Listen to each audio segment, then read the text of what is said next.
So welcome to my review for episode 3 of Daredevil Born Again. I went ahead and reviewed episodes 1 and 2 last week for that 2 episode premiere.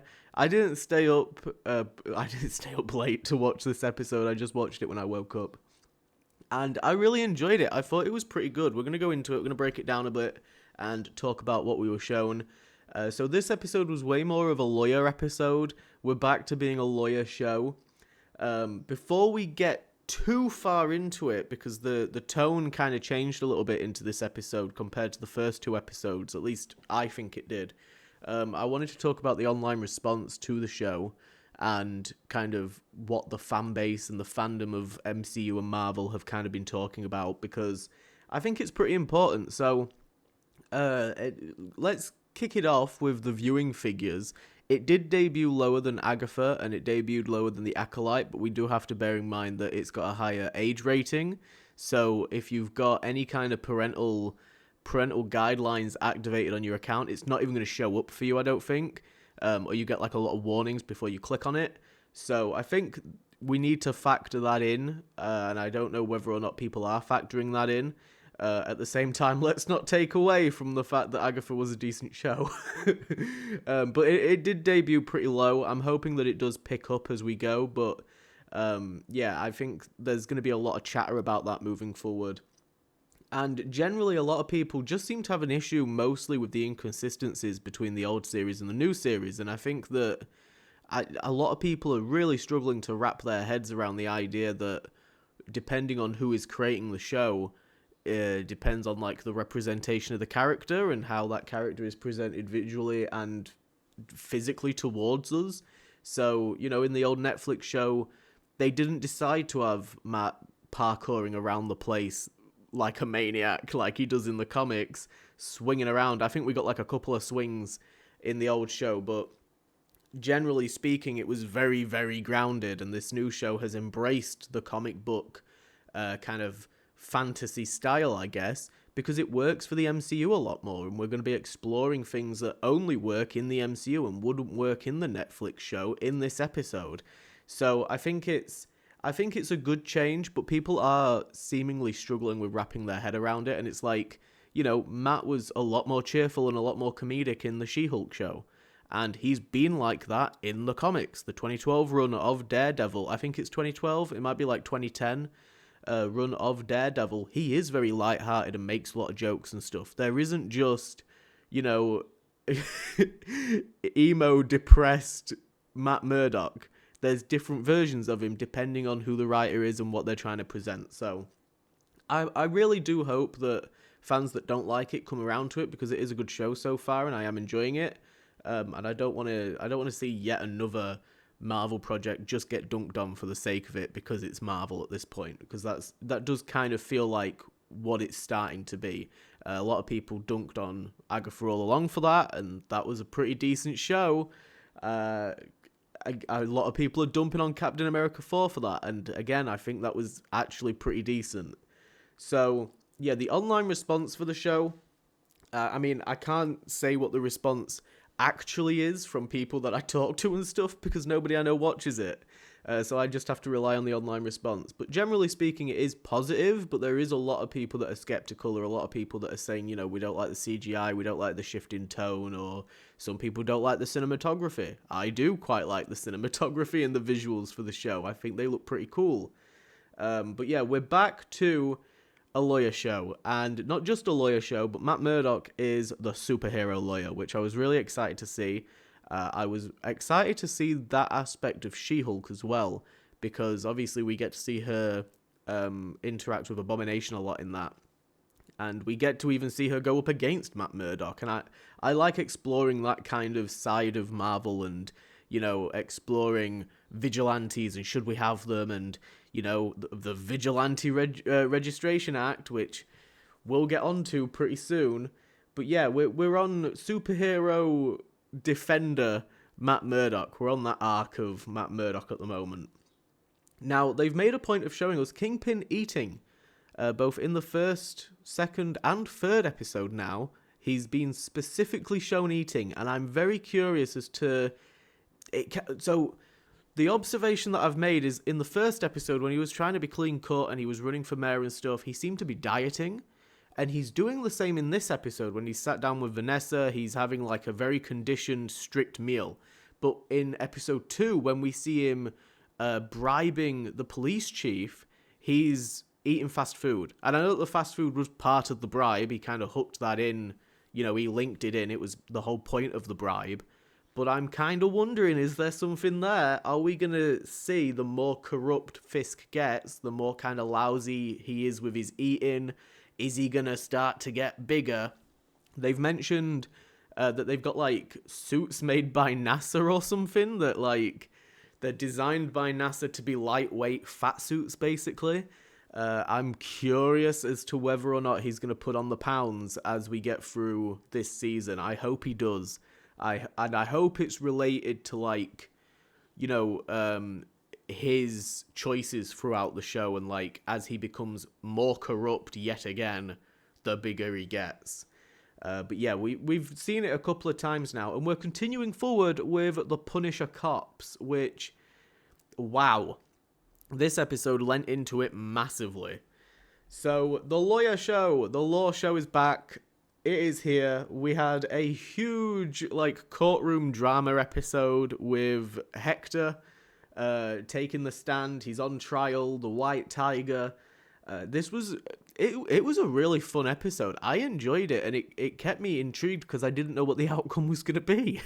And it reminded me of, like, season 2 when Frank was on trial.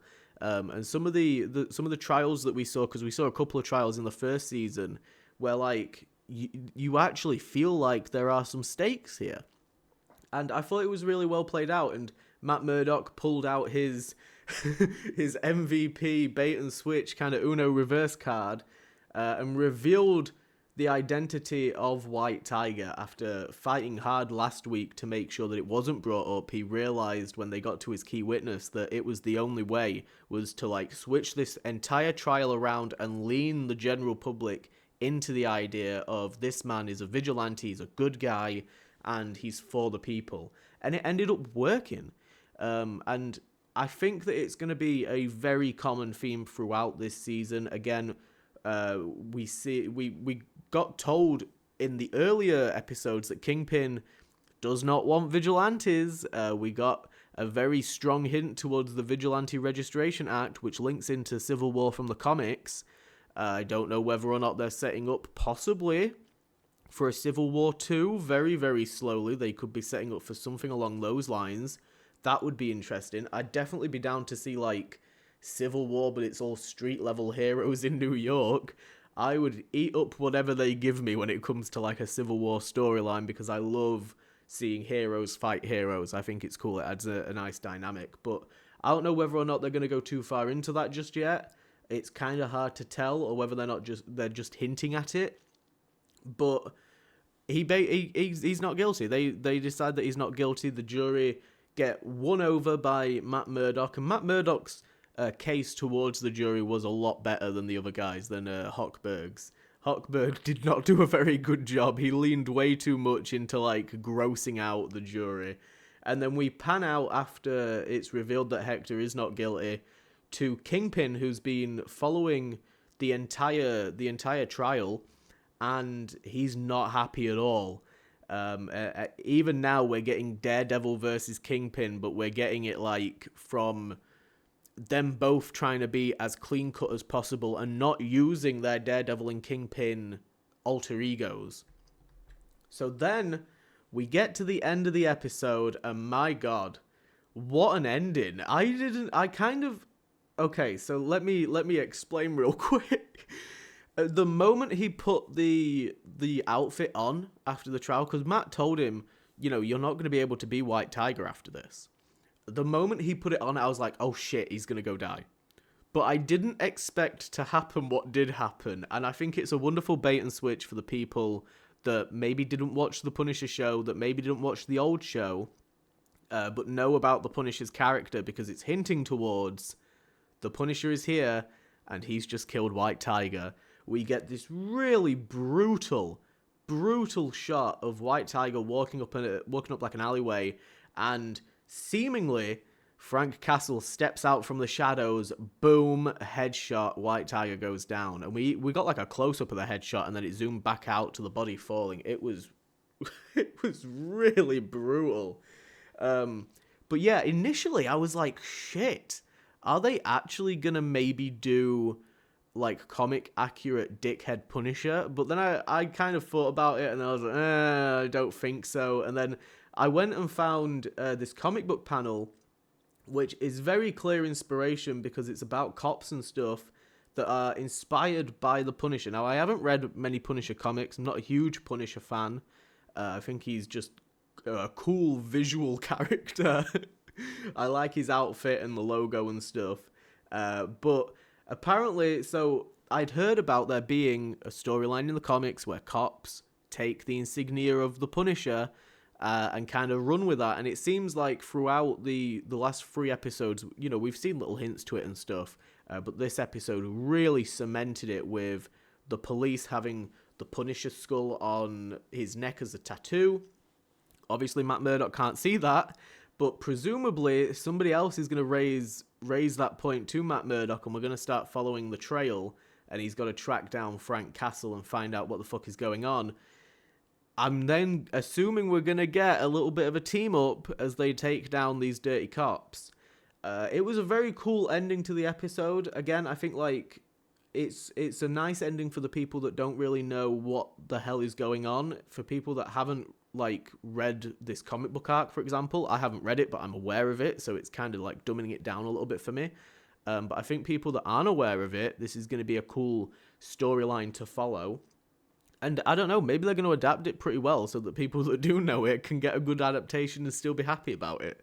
I doubt it because everybody is cynical, but I really enjoyed this episode and I thought it was very, very cool. The thing that I want to finish this little review on is the discussion that's been going on as of late since the debut of the show.